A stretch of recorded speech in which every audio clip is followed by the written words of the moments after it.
Fuck. What the hell was that?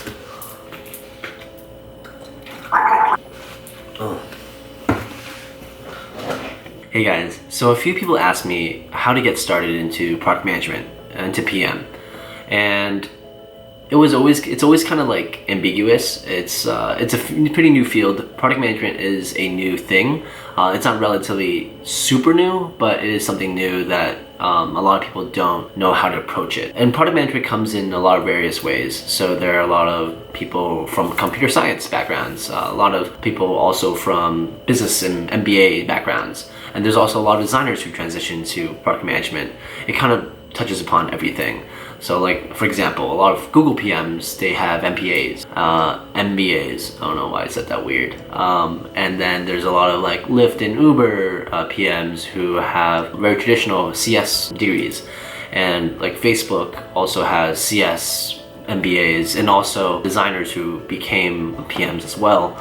So it's kind of like that whole mishmash variety of backgrounds. And I think that's kind of cool because PM's job is not to code, it's not to design, it's to build something that users like. So yeah, so if you're interested in the PM, hopefully whether you're transitioning from your discipline, whether you're an engineer, whether you're a business person, or whether you're a designer and you're transitioning into product management, or you're just curious about it, or you're a university student who kind of sees it as like a possible avenue, hopefully this video helps. So I picked kind of four things that I think would probably help, that helped me for sure when I got started, and then also kind of talking to a few other PMs that just started or like are very kind of further down the road in the PM product management cycle, how they approached it and what helped them, and kind of, you know, hopefully these four things, probably it's not just going to be these four things, but these are kind of four things that I kind of list up. Hopefully it helps. Yes, so four things. So one is design something. So designing something, it can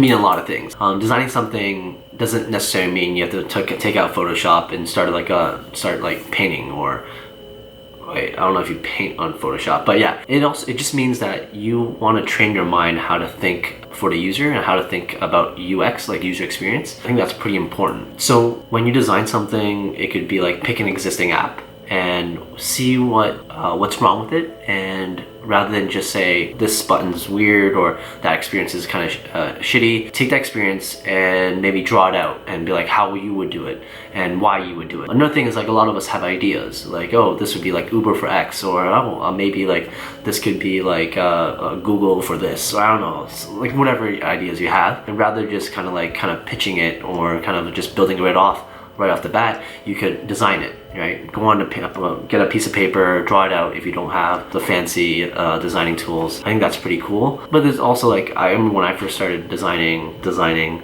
I used Paint. I downloaded Paint on my Mac and for like $7, and I started making screens and doing like little boxes here, and like this is where the X is going to be, this is where the menu is going to be, and this is where the button's going to be, and this is where we're going to show like text boxes, and that's basically how I got started in design. And you don't have to focus, you don't have to be really good at designing, you don't have to be an artist, you don't have to be a graphic designer.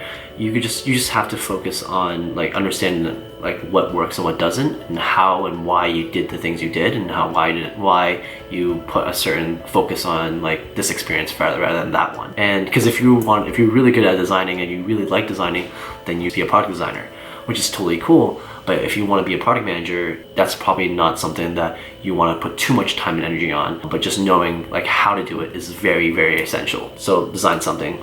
Number one. Number two, it's build something. So when I say build something, a lot of people get worried, especially if they're not from a technical discipline, if they're not like a comp sci major or like a software engineer. When they hear build something, they're kind of like, oh no, like I don't want to learn how to code. I don't want to code. And you don't necessarily have to, right? But building something just means having an idea in your head and acting on it. And that could mean going to hackathon. That could mean side projects. That could mean a bunch of things. But let's say for me, at a hackathon, I remember when I first started, like a first year university, second year university, like I didn't really have an experience doing things. So I started doing hackathons, and that what helped on that sense is that you would have an idea and you want to build it.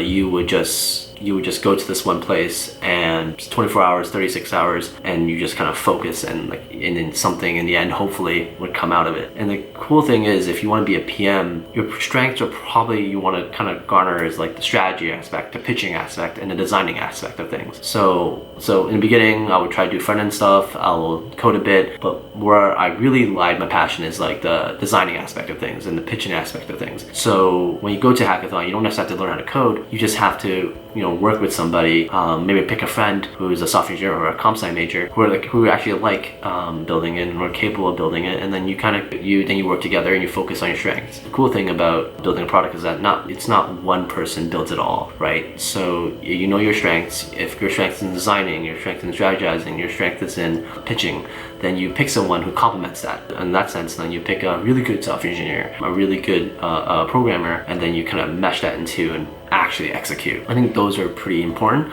And same thing goes for side projects. Side projects can mean everything from like opening a candy store, or making a candy brand, or like starting a YouTube channel, or kind of building an app, right? Obviously, kind of sway to the latter, building an app. And it can mean you working with your buddies, and kind of, you don't have to do it alone. And the good thing about the tech is that you don't really have to do any of these things alone. Right? The best thing is working with friends and like having an idea of like, hey, I have this idea, you want to work with me, and then get it going. I think that's fun because then you learn together. So side projects are huge. Another thing is also, it's always kind of good to learn how to code. It's not necessary, but learning how to code can kind of wire your mind to like, okay, these are kind of things that work and these are kind of things that don't. You don't necessarily be a whole backend engineer, you don't have to learn all the theories and algorithms, but like, let's say building an Android app, Android SDK is super easy. There's a bunch of YouTube channels that kind of teach you how to do it. Like right now, Kotlin's a thing. So you could, YouTube's how to like make a random word generator and like build an app. Pretty easy, you could do within like a day or two. I remember when I had this like little random word generator like app I built in like 30 minutes. I threw it up on the Play Store, and now has like 500,000 downloads. And even though I'm going down the PM route, things during interviews when we're talking about these things, I'm like, hey, yeah, like I built this thing, it's a random word generator, does this like little game, and yeah, and it has 500,000 downloads. It kind of like shows initiative and shows that you can take an idea and execute it and like do iterations, and that as a PM is essentially your job, right? Your job is like day-to-day tasks is essentially that. Your job is to build something that customers love and use, but that already shows that there's something there that you've touched and you executed, and from nothing to something. So that's pretty cool. So that's number 2, build something. Number 3 is learning how to tell a story. Telling a story is probably one of the most important things day to day for a PM, because during meetings, whether you're trying to tell a story to a designer, whether to management, whether to your engineers, you want to be able to tell them why you're doing things and what you're doing it for, and taking what's in here and verbalizing it or putting it on paper is incredibly important. Obviously, you're gonna do this like you do this in your normal life, hopefully, if you're not just stuck in a room talking to a camera. But even then, like, you could go write a blog, like go on Medium, have your own website, throw something, have an interesting perspective. It doesn't even have to be interesting perspective. You can just talk about what happened that day. And blogs are huge, Medium's huge, having maybe even a vlog, and kind of organizing your thoughts and being able to spit it out in a relatively digestible manner, because that's pretty important in the sense that PM's job is taking complex ideas and making an MVP and then getting it done. So yeah, telling a story. Learn how to tell a story. 4 is learn how to conversate. That's how to speak to people, how to empathize is huge. Because you as a PM, a lot of your time in the day is going to be just talking to people, and being able to work on that is pretty important in a sense that when you speak to engineers, it's going to be different to how you speak to designers, and it's going to be different how do you speak to management, and it's also going to be different how do you speak to users, because each of them have a different mindset. They're kind of wired differently, but at the same time, you have to get your point across and you want to get the job done. So understanding how to talk to people, how to empathize is huge. And probably empathy is probably the strongest tool that PM can have, because the better you can empathize, the better you can build. When you look at it as like an ultimate, like what PM's job is ultimately to do is not only to build something, but build something that customers and users love and use. So when you're, especially in Silicon Valley, we're kind of in a relatively big bubble, pretty expensive bubble. So when you're building something, let's say an app that touches billions of people, your job is not just to build people like yourself, right? Relatively,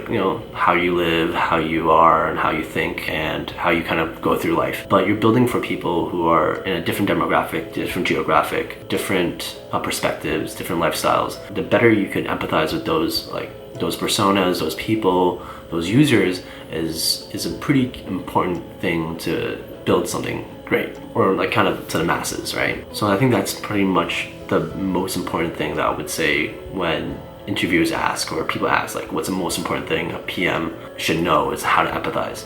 I would say empathy is probably the biggest key, and understanding how you speak and how you talk to people and how you do that, like the whole shebang. The first thing that starts is by having a conversation and listening to how people talk and listening to what they say. As a product manager, you might think that because you're in meetings all the time, that you have to speak all the time, but it's actually way more important for you to listen, because when you're listening, you're able to take in as much data points, whatever, but you're just taking as much as you can, and then with those things that you hear, you're able to make decisions based on that, making the whole like ecosystem work. Because listening is something that is essential part to empathy, because if you don't listen to people, then you won't be able to empathize because you haven't listened to them. See how that works?